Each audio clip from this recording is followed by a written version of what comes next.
اس video میں ہم relative pronoun کے بارے میں پڑھیں گے اور اس سے متعلق مشق بھی کریں گے۔ چلیے مل کر پڑھنا شروع کرتے ہیں۔ Relative pronoun, relative pronoun joins ideas, یعنی ریلیٹو پروناؤن آئیڈیاز کو آپس میں کنیکٹ کرتا ہے یا ملاتا ہے۔ اسے اچھی طرح سے سمجھنے کے لیے ہم ایک مرتبہ پھر پروناؤن کی ڈیفینیشن کو دہراتے ہیں۔ پروناؤن کیا ہوتا ہے؟ A word that is used in place of a noun، یعنی ناؤن کی جگہ جو لفظ استعمال ہوتے ہیں، مختلف ناؤنز کی جگہ انہیں پروناؤنز کہا جاتا ہے، اور ایسا پروناؤن جو مختلف آئیڈیاز کو آپس میں لنک کرتا ہے اسے ریلیٹو پروناؤن کہتے ہیں۔ جیسے کہ ریلیٹو کا مطلب رشتہ دار بھی ہوتا ہے، تو ریلیٹو پروناؤن دو چیزوں کے درمیان ایک قسم کا رشتہ جوڑتا ہے۔ آگے پڑھتے ہیں۔ It gives additional information about the subject or object۔ Subject وہ ہوتا ہے جو کہ عمل کر رہا ہوتا ہے، اور آبجیکٹ وہ ہوتا ہے جس کی طرف عمل کیا جاتا ہے۔ اور ریلیٹو پروناؤن سبجیکٹ یا آبجیکٹ کے متعلق اضافی معلومات دیتا ہے، یعنی مزید بتاتا ہے، اور وہ الفاظ جنہیں ریلیٹو پروناؤنز کہا جاتا ہے وہ اس طرح سے ہوتے ہیں جیسے کہ who، which، that، whose وغیرہ۔ آگے پڑھتے ہیں۔ It is used to start a description for a noun، یعنی ناؤن کے متعلق ڈسکرپشن کو ریلیٹو پروناؤن سے شروع کیا جاتا ہے۔ آگے پڑھتے ہیں۔ The description comes after the noun، اور اس قسم کی ڈسکرپشن یعنی تفصیل ناؤن کے بعد آتی ہے، اور اس تفصیل کے شروع میں کیا آتا ہے؟ ایک ریلیٹو پروناؤن آتا ہے جیسے کہ who، which، that، whose وغیرہ۔ اس بات کو اس دی گئی اگزامپل سے سمجھتے ہیں۔ مل کر اس جملے کو پڑھیں گے۔ The people who are dissatisfied and discontented with their lives may also resort to drug addiction، یعنی جو لوگ اپنی زندگیوں سے خوش اور مطمئن نہیں ہوتے وہ بھی نشہ آوری اختیار کر سکتے ہیں۔ تو اس جملے میں پیپل کا لفظ کیا ہے؟ یہ ایک ناؤن ہے، پیپل یعنی لوگ۔ اس کے بعد آ رہا ہے لفظ who، اور پھر لوگوں کے متعلق بتایا جا رہا ہے کہ کس قسم کے لوگ ہیں جو کہ ڈسسیٹسفائیڈ ہیں اور ڈسکنٹینٹڈ ہیں، یعنی خوش اور مطمئن نہیں ہیں۔ کس سے خوش اور مطمئن نہیں ہیں؟ with their lives، اپنی زندگیوں سے۔ اور پھر اس کے بعد بتایا جا رہا ہے کہ وہ کیا کر سکتے ہیں۔ may also resort to drug addiction، یعنی وہ بھی نشہ آوری اختیار کر سکتے ہیں۔ تو جیسا کہ ہم نے ریلیٹو پروناؤن کے متعلق پڑھا تھا کہ وہ جملے کے اس حصے کے شروع میں آتا ہے جو کہ ناؤن کے متعلق اضافی معلومات دے رہا ہوتا ہے، جیسے کہ یہاں اس جملے میں پیپل کے متعلق جو اضافی معلومات دی گئی ہے dissatisfied and discontented with their lives، یہ ہے اضافی معلومات جو کہ دی گئی ہے پیپل کے متعلق، اور اس کے شروع میں آ رہا ہے who، the people who are۔ تو اس طرح سے پیپل اور ان کے متعلق جو اضافی معلومات دی گئی ہے اس کے درمیان who کا لفظ ایک لنک یا کنیکشن کا کام کر رہا ہے۔ the people who یعنی وہ لوگ who جو کہ، اور پھر باقی کی تفصیل اس کے بعد بتائی گئی ہے۔ تو اب ایک مرتبہ پھر ریلیٹو پروناؤن کی ڈیفینیشن کو پڑھتے ہیں۔ A relative pronoun joins ideas۔ It gives additional information about the subject or object۔ For example who، which، that، whose، یہ مختلف قسم کے ریلیٹو پروناؤنز بتائے گئے ہیں۔ آگے پڑھتے ہیں۔ It is used to start a description for a noun۔ The description comes after the noun۔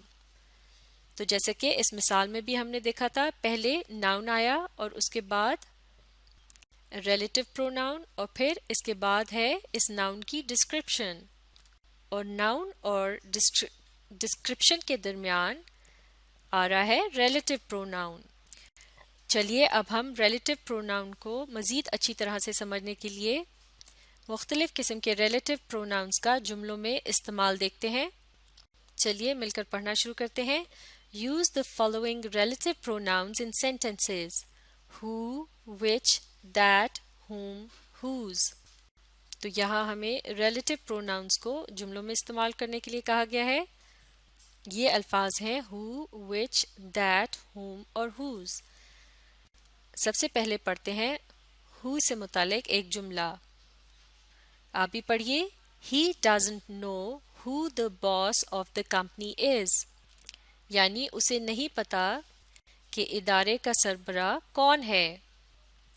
اب اگلا جملہ یہ ہے لفظ whom کے متعلق. They hired the man whom we interviewed last week. یعنی انہوں نے اس شخص کو نوکری پر رکھ لیا جس کا ہم نے پچھلے ہفتے انٹرویو کیا تھا. اگلا لفظ ہے whose.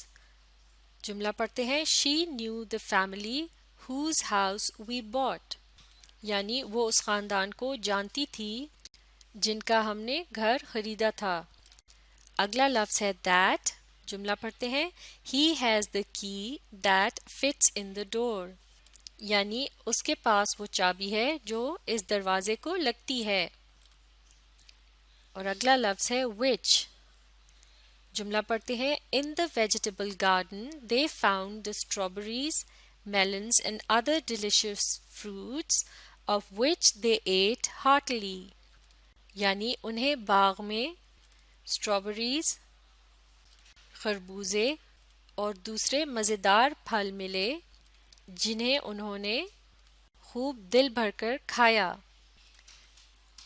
تو ان جملوں میں آپ دیکھ سکتے ہیں who, whom, whose, that اور which کے الفاظ جملوں کے دو حصوں کے درمیان یا پھر دو آئیڈیاز کے درمیان ایک لنک یا کنیکشن کا کام کر رہے ہیں. اب ہم لفظ who کے لیے ایک اور مثال کو دیکھتے ہیں. اس جملے میں اور بھی بہتر طریقے سے who کا استعمال ایک ریلیٹو پروناؤن کی طرح کیا گیا ہے. مل کر اسے پڑھیں گے. The doctor who treated you is waiting outside. یعنی وہ ڈاکٹر جس نے تمہارا علاج کیا تھا باہر انتظار کر رہا ہے. تو اس جملے میں ڈاکٹر کے متعلق اضافی معلومات دی گئی ہے، یعنی وہ ڈاکٹر جس نے تمہارا علاج کیا تھا. اور اس اضافی معلومات یعنی ایکسٹرا انفارمیشن یا ایڈیشنل انفارمیشن سے پہلے who کا لفظ استعمال کیا گیا ہے. who یعنی جس نے. اسی طرح سے اگلے جملے میں جملے کے شروع کے حصے میں ایک آدمی کا ذکر کیا گیا ہے اور پھر اس کے بعد آ رہا ہے لفظ whom جو کہ ایک ریلیٹو پروناؤن ہے، کیونکہ اس کے بعد اس آدمی کے متعلق مزید انفارمیشن دی گئی ہے. The man whom we interviewed last week. یعنی وہ آدمی جس کا ہم نے پچھلے ہفتے انٹرویو کیا تھا. اگلے جملے میں ہے لفظ whose اور یہاں بھی whose کا لفظ ایک ناؤن کے بعد آ رہا ہے، یعنی the family اور family کے متعلق اب مزید انفارمیشن whose کے لفظ کے بعد آئے گی. The family whose house we bought. یعنی وہ خاندان جس کا گھر ہم نے خریدا تھا. تو جیسے کہ ریلیٹو پروناؤن کی ڈیفینیشن کو سمجھتے وقت ہم نے سیکھا تھا کہ ناؤن کے متعلق اضافی معلومات دینے سے پہلے ایک ریلیٹو پروناؤن کا استعمال کیا جاتا ہے. اسی طرح سے اگلے جملے میں لفظ that کا استعمال کیا گیا ہے. The key that fits in the door. یعنی وہ چابی جو کہ دروازے کو لگتی ہے. تو چابی کے متعلق مزید انفارمیشن دینے سے پہلے that کے لفظ کا استعمال کیا گیا ہے. اسی طرح سے اگلے جملے میں لفظ which کا استعمال ہوا ہے. اس جملے میں کہا جا رہا تھا کہ انہیں مختلف قسم کے پھل ملے. تو پہلے لفظ fruits ہے، اس کے بعد ہے which جو کہ ایک ریلیٹو پروناؤن ہے اور پھر اس کے بارے میں بتایا گیا ہے کہ ان فروٹس کے ساتھ انہوں نے کیا کیا. They ate heartily. وہ پھل جنہیں انہوں نے خوب دل بھر کے کھایا. تو یہاں بھی which کا لفظ ناؤن کے بعد اور ایڈیشنل انفارمیشن سے پہلے استعمال کیا گیا ہے اور یہ ان دونوں کے بیچ میں ایک لنک یا تعلق پیدا کرتا ہے. تو یہ تھیں ریلیٹو پروناؤنس کی مختلف مثالیں اور جملوں میں ان کا استعمال. تو ریلیٹو پروناؤنس کو اچھی طرح سے سیکھنے کے لیے آپ اس ویڈیو کو ری پلے کیجئے اور اس کے ساتھ ساتھ پڑھنے اور سمجھنے کی کوشش جاری رکھیے۔